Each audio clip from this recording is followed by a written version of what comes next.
EU-India trade deal, if this topic, would be really used to make this trade deal concrete and that we can really work on this corridor, which also should be a shipping corridor, because of course it would be a waste if we only would use the existing ships to ship all that clean stuff to Europe. But of course it would be very nice if we can use this momentum to also green the shipping fuels and the ships itself.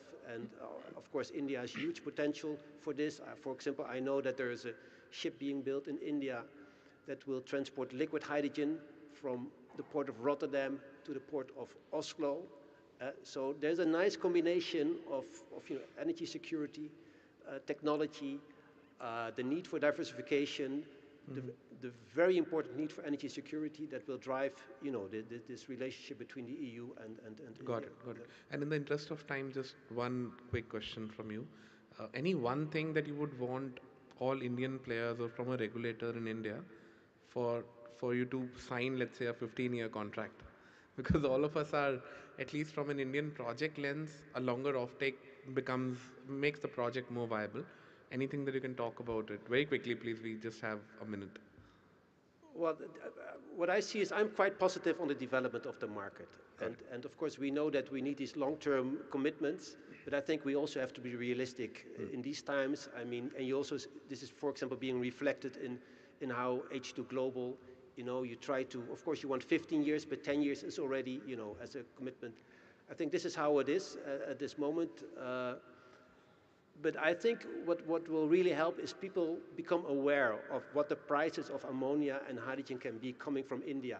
They will have a different view on hydrogen. We need to change the narrative of hydrogen, knowing what can be done in, for example, India. I think this is really crucial at this stage, because we see things actually happening in Europe, really, projects coming off the ground, infrastructures being ready, but the narrative doesn't really go with that.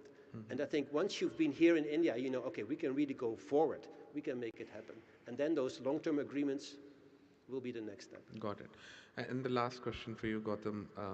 If you have to ask one thing, we have the government representatives here. Any one thing that you can ask which can make the viability of your and the industry better? No, I think this is just not for the Indian government, but globally, for all the political decision makers, just a fact, out of around 95 million tons of hydrogen that gets consumed today, 55 million goes into refineries. Having worked in this industry for 5 years now, it's just not able to understand why they are not able to make a decision to move all refinery hydrogen to green, because the cost to the end consumer there is hardly 1 to 2%, which I think anyone can afford, right? And that's the lowest hanging fruit, and I would like to see that coming to fruition sometime soon. Okay, perfect. Thank you so much. Thanks, panel. I think we're out of time. I'll just summarize in a line.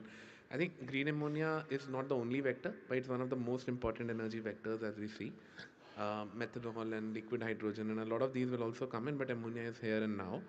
We do see, at least from an India lens, a lot of off-take opportunities as well coming in out of EU, and thereby also add value both on the ecosystem side as well as on the off-taker side. Thank you, everyone. Thanks for your time. Thank you. Thank you.